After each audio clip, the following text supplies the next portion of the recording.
சிக்க வைக்கும் பார்வைக்காரா பொறுத்திடுவீரா, தொடர்ந்து பதற செய்வீரா, சிக்க வைக்கும் செய்கையெல்லாம் நிறுத்திடுவீரா, மனசு இயங்கல சீரா. இந்த மாதிரி ஜியாசு அவங்கள க்ளோஸா பார்த்த உடனே சாங்ஷுக்கு என்ன பண்றதுன்னு புரியாம ரெஸ்ட் ரூம்க்கு வந்து கண்ணை திறக்கிறதா இருந்தா சொல்லிட்டு திறக்கலாம்ல, நான் அவ்வளவு க்ளோஸா இருக்கேன், அவர் பாட்டுன்னு திறந்துட்டாரு. ஐயோ சாங்ஷு செல்லமே கண்ட்ரோல் பண்ணு, நீ தான் அவர் அப்படி பாக்குற, ஆனா அவரோட பார்வையில நீ இன்னும் லிட்டில் கேர்ள் தான், நீ அவரை பார்த்து மயங்கின மாதிரி அவர் ஒன்னும் உன்னை பார்த்து மயங்கல, அதனால கண்ட்ரோல் பண்ணிடுன்ட்டு அவங்களுக்குள்ளேயே சொல்லிட்டு எதுவுமே நடக்காத மாதிரி கேஷுவலா வந்து போன் அனோன்னதெல்லாம் போதும் தூங்குங்க, நானும் தூங்கிட்டு காலைல சீக்கிரமா எழுந்து கிளாஸ்க்கு போகணும்னு சொல்லி சாங்ஷு தூங்கலாம்னு நினைச்சு படுத்து திரும்பி பார்த்தா ஜியாசு படுத்தோட தூங்கிட்டு இருக்காரு. ஆனா சாங்ஷுக்கு தூக்கமே வரல. சரி ஹாஸ்டல்ல நம்ம ஃப்ரெண்டுங்க தேட போறாளுங்கன்ட்டு நான் இன்னைக்கு வரமாட்டேன், ரிலேட்டிவ்க்கு உடம்பு சரியில்லைன்னு மெசேஜ் பண்ணா இன்னொரு சாட்ல அந்த வேற டிபார்ட்மெண்ட் பையன் இன்னைக்கு ஏன் சாங்ஷு நீ படத்துக்கே வரலன்ட்டு வாய்ஸ் மெசேஜ் அனுப்பிச்சிருக்கான். அதை பிளே பண்ணி கேட்டோன்னே ஜியாசு நான் லிட்டில் கேர்ள் படத்துக்கு போற அளவுக்குலாம் உனக்கு பாய் ஃப்ரெண்ட் கிடைச்சிட்டானான்றான். ஜியாசு நீங்க இன்னும் தூங்கலையா? அவன் ஒன்னும் என் பாய் ஃப்ரெண்ட்லாம் கிடையாது, ஜஸ்ட் ஃப்ரெண்டு, அவள் தான். சரியா? ஆமா, நீங்க என்ன தூங்காம முழிச்சிட்டு இருக்கீங்க, நீங்க தூங்கிட்டீங்களா? நான் நினைச்சேன் காலையில நான் கிளாஸ் போகணும், பேசாம தூங்குங்க ஜியாசுனா. என்னமோ சொல்ற லிட்டில் கேர்ள், ஆனா காலேஜ்ல ரொம்ப ஃபேமஸ் ஆயிட்டு இருக்குன்றது மட்டும் தெரியுதுன்றான். அதையெல்லாம் கேக்குற சாங்ஷு ஆமா காலேஜ்ல இருக்கிறவங்க எல்லாம் என்ன சைட் அடிக்க ஆரம்பிச்சிட்டாங்க, உங்க கண்ணுக்கு மட்டும் தான் நான் இன்னும் லிட்டில் கேர்ளா தெரியுறேன் அப்படின்னு மனசுக்குள்ளேயே நினைச்சிட்டு தூங்குறாங்க. காலையில காலேஜுக்கு போகணுன்றதையே மறந்து லேட்டா எழுந்துக்கிற சாங்ஷு ஜியாசுவை ரெஃப்ரெஷ் பண்ணிட்டு இருந்தா ஜியாசு சாங்ஷு உனக்கு கிளாஸ்க்கு டைம் ஆயிடுச்சு, நான் பண்ணிக்கிறேன், நீ கிளாஸ்க்கு கிளம்பு, நீங்க சொன்னாலும் சொல்லாட்டியும் நான் கிளாஸ்க்கு போக தான் போறேன், படிப்பு தான் முக்கியம், சரி நான் கிளாஸ் முடிச்சு திரும்பி வரும்போது உங்களுக்கு ஏதாச்சும் எடுத்துட்டு வரணுமான்னு கேட்டா அது சரி இந்த வயசுல படிப்பு தான் முக்கியம்னு புரிஞ்ச வரைக்கும் சரிதான், சரி என்னோட இடத்துல போய் மாத்துறதுக்கு வேற துணியும் என்னோட லேப்டாப்பையும் எடுத்துட்டு வா லிட்டில் கேர்ள் அனுப்பிச்சு வைக்கிறேன். இங்க சாங்ஷுவோ டக்கு டக்குன்னு ஓடி வந்து கிளாஸுக்கு வந்தா அவங்க ஃப்ரெண்ட்ஸ் எல்லாம் யாரடி அந்த ரிலேஷன், நைட்டு ஃபுல்லா அவங்க கூட தங்குற அளவுக்கு உனக்கும் அவங்களுக்கும் என்ன ரிலேஷன்ஷிப் அப்படி இப்படின்னு கேட்டுன்னு இருக்காளுங்க. சாங்ஷுவோ ஏண்டி உடம்பு சரியில்லைன்னு இருக்கேன், அவருக்கு இப்ப எப்படி இருக்குன்ட்டு யாராச்சும் கேக்குறீங்களா, அதை விட்டுட்டு எனக்கும் அவருக்கும் என்ன ரிலேஷன்ஷிப்னு கேட்டுன்னு இருக்கீங்க, வாயை மூடிட்டு ஒழுங்கா கிளாஸை கவனிச்சு உருப்படுற வழியை பாருங்கன்னு சொல்லிட்டு கிளாஸ் முடிஞ்சோன்னு ஜியாசு வீட்டுக்கு கிளம்புனா அந்த வேற டிபார்ட்மெண்ட் பையன் சாங்ஷுவை பார்த்து வந்து என்ன சாங்ஷு நேத்து மூவிக்கு வரவே இல்ல, நான் உன்னை ரொம்ப எக்ஸ்பெக்ட் பண்ண தெரியுமான்றான். இல்ல என்னோட ரிலேட்டிவ்க்கு உடம்பு சரியில்லை, அதான் அர்ஜென்ட்டா ஹாஸ்பிட்டல் போற மாதிரி ஆயிடுச்சுன்னு சொன்னோன்னே சரி ஓகே ஓகே அப்ப அடுத்த வாரம் நாம மட்டும் படத்துக்கு போலாமான்றான். சாங்ஷுவோ அட யாரா சரி போலாம் போலான்ட்டு அவனை அவாய்ட் பண்ற மாதிரி அங்க பாரு உன்னோட ஃப்ரெண்ட்ஸ் எல்லாம் கூப்பிடுறாங்கன்னு சொல்லி அவனை அனுப்பிச்சு வச்சுட்டு ஒருவேளை இந்த பையன் நம்மள ட்ரை பண்றான்னு யோசிக்கிறாங்க. சரி என்னமோ இதெல்லாம் அப்புறம் பாத்துக்கலாம், ஃபர்ஸ்ட் ஜியாசு வீட்டை தேடி கண்டுபிடிச்சு போகணும்னு கிளம்புனா இங்க ஹாஸ்பிட்டல்ல ஜியாசு தூங்கிட்டு இருக்கும் போது அந்த அன்னோன் பொண்ணு விடாம அவருக்கு கால் பண்ணிட்டே இருக்கா.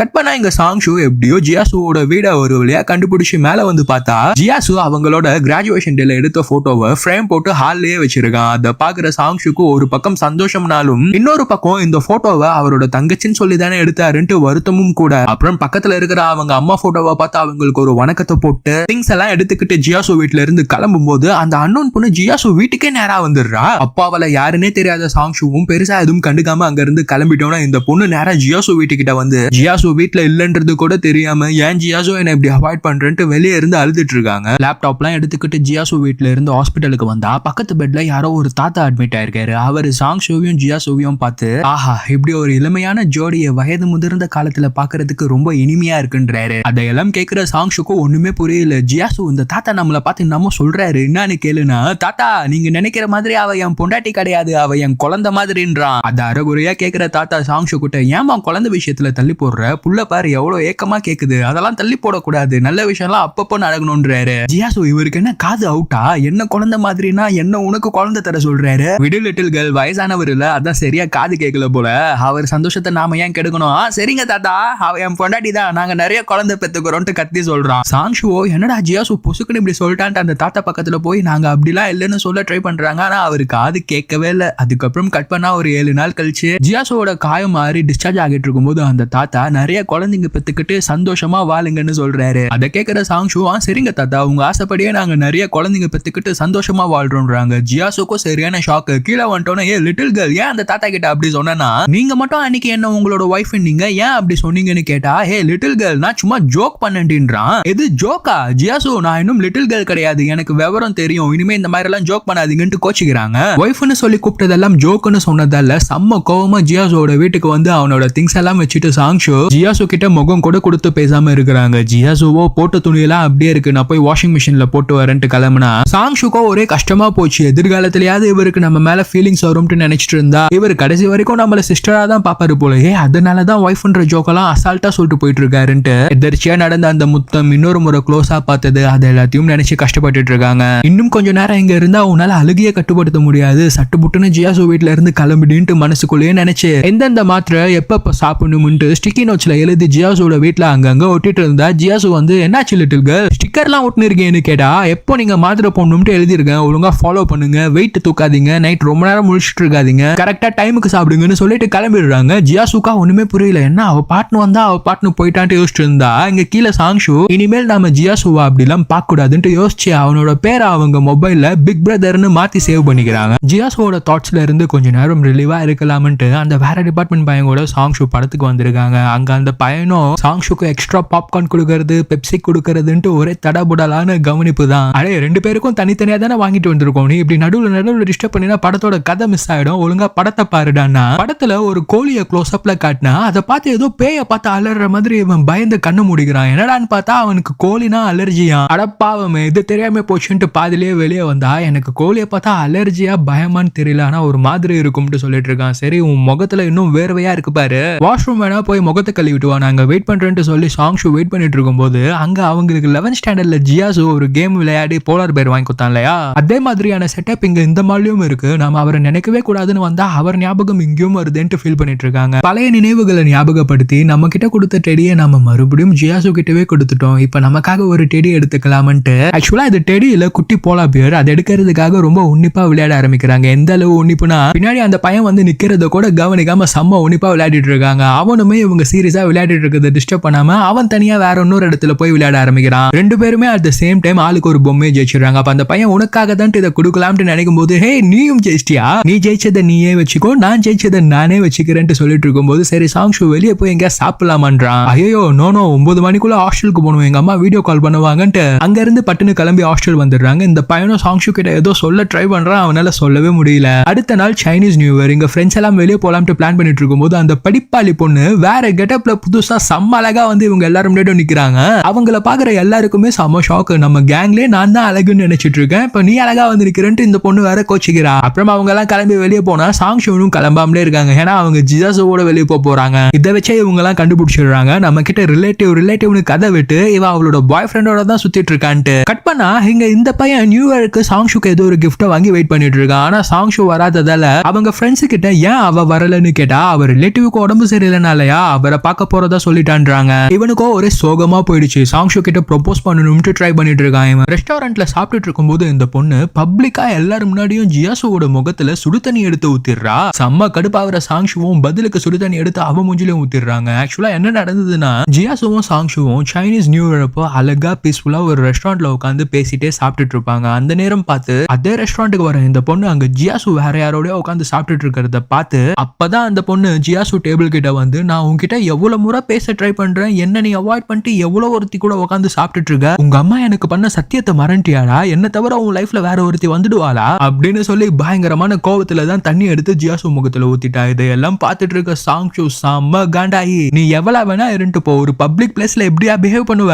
அப்படின்னு கோவத்துல அவங்களும் அந்த பொண்ணோட முகத்துல தண்ணியை ஊத்திட்டு ஜியாசுவை தரன்னு வாங்க நம்ம வெளியே போலாம்னு இழுத்துட்டு வந்து யார் அவ ஏன் இப்படி பண்ணான்னு கேட்டா ஜியாசு எதுவுமே பேசாம அமைதியா இருக்கான். சரி என்கிட்ட சொல்ல விருப்பம் இல்லாட்டியும் பரவாயில்ல, அதுக்குன்ட்டு ஒருத்தவங்க இந்த மாதிரி வந்து பண்ணும்போது அது வரைக்கும் நீங்க கம்மனா இருப்பீங்க, கைண்டா இருக்கலாம், ஆனா இவ்வளவு கைண்டா இருக்க கூடாது ஜியாசு, நல்ல வேலை தண்ணி அவ்வளவு சூடா இல்ல, கொதிக்க இருந்துருந்துச்சுன்னா என்ன ஆயிருக்கும் இந்நேரம்ட்டு அவரோட முகத்தை தொடச்சு விட்டுட்டு இருக்காங்க. அப்ப ஜியாசு அந்த பொண்ணோட பேரு ஜியாங் யாங் ஷாங்ஷு, அவளுக்கு நான் கடன் பட்டிருக்கேன், ஆக்சுவலா என்னோட கடன் கிடையாது, அது அப்பாவோட கடன். ஓஹோ கடன் கொடுத்திருந்தா என்ன வேணாலும் பண்ணலாமான்னு சாங்ஷு கேட்டா இல்ல நான் கடனை ஏற்கனவே அடைச்சிட்டேன், ஆனா எங்க அம்மா எமோஷனலா சொன்ன ஒரு வார்த்தையா அவ ரொம்ப சீரியஸா எடுத்துக்கிட்டு என்ன விடாம இன்னும் டார்ச்சர் பண்ணிட்டே இருக்கா. நானும் டைம் ஆக அவ மெச்சூர் ஆகி அவ பண்றது தப்புன்னு புரிஞ்சுப்பான்ட்டு பொறுமையா இருந்தா அவ எல்லையை மீறி தான் போயிட்டு இருக்கா. சீக்கிரமா அவளுக்கு ஒரு முற்றுப்புள்ளி வைக்கணும், நான் என்னன்ட்டு பாக்குறேன்னா சாங்ஷு நானும் அன்னைக்கு உங்க வீட்டுக்கு போகும்போது அவளை அங்க பாத்தன்றாங்க. எது நீ அங்க அவளை பாத்தியா, உன்னை ஏதாச்சும் பண்ணல சாங்ஷுனா இல்ல என்னெல்லாம் எதுவும் பண்ணல, அப்பதான் எங்களுக்கு யாருன்னே தெரியாது, இப்ப என்னோட எண்ணம் எல்லாம் அவளால நீங்க திரும்பியும் ஹர்ட் ஆகிட கூடாதுன்ட்டு தான் யோசிச்சு இருக்கேன்றாங்க.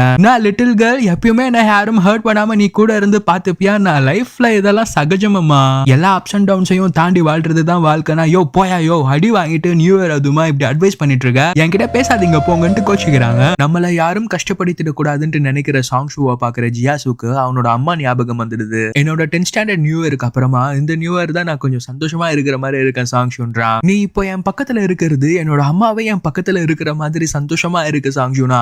கரெக்டா அந்த டைம் பார்த்து மேல இருந்து அவங்க அம்மாவே அவனுக்கு பிளஸ் பண்ற மாதிரி பனிமலை பொழிய ஆரம்பிக்குது. இப்பதான் ஜியாசு முதல் முறையா சாங் ஷோவை காதல்ன்ற கண்ணோட்டத்துல பாக்குறான். அதை திரும்பி பாக்குற சாங் ஷோ, ஜியாசு நியூ இயர் அதுமா பனி பெய்யுது, இப்ப நாம ஏதாவது வேண்டிக்கிட்டோம்னா அது அப்படியே நிறைவேறும், வாங்க போய் வேண்டிக்கலாம்ட்டு. கடவுளே ஜியாசோட கண்ணோட்டத்துல என்ன தங்கையா காட்டாம அவரோட துணையா காட்டேன், அவரோட எல்லா வருஷமும் நான் வாழணும்ட்டு ஆசைப்படுறேன்ட்டு வேண்டிக்கிறாங்க. நான் லிட்டில் கேர்ள் பெருசா ஏதோ வேண்டிட்டு இருக்க போல, என்னன்னா அதெல்லாம் சொல்லக்கூடாது, இப்ப உங்ககிட்ட நீங்க ப்ரே பண்ணுங்கன்னா. கடவுளே எனக்குன்னு சொல்லிக்க சொந்தங்கள் யாரும் இல்ல, என்னோட லிட்டில் கேர்ள் எப்பயுமே சந்தோஷமா ஆரோக்கியமா இருக்கணும்ட்டு வேண்டிக்கிறான். நான் ஜியாசு ப்ரே பண்ணி முடிச்சிட்டீங்களா, இப்ப நீங்க சொல்லுங்க பாப்போம் என்ன வேண்டிங்கன்னா. ஐ தோடா நீ சொல்ல மாட்டேன் நான் மட்டும் சொல்லணுமா, அதெல்லாம் சொல்ல முடியாது, சரிவா டைம் ரொம்ப ஆவறதுக்குள்ள உன்னை ஹாஸ்டல்ல விட்டுட்டு நானும் என்னோட வீட்டுக்கு கிளம்புறேன்ட்டு இந்த நியூ இயரை அவங்க 2 பேரோட மனசுக்குள்ள இருக்கிற உண்மையான அன்பை வெளிப்படுத்திக்காமலே இந்த நியூ இயரை கடந்து வராங்க. இப்பதான் ஹிடன் லவ்ன்ற டைட்டிலுக்குமே ஒரு அர்த்தம் இருக்கிற மாதிரி இந்த எபிசோட காட்டுறாங்க. சாங் ஷூ ஹாஸ்டல்ல விட்டுட்டு ஜியாசோ அவன் வீட்டுக்கு வந்துட்டு இருந்தா அங்க ஜியாங் யாங் பொண்ணு அவன் வீட்டு வாசலாண்ட அவனுக்காக நின்னுட்டு இருக்காங்க.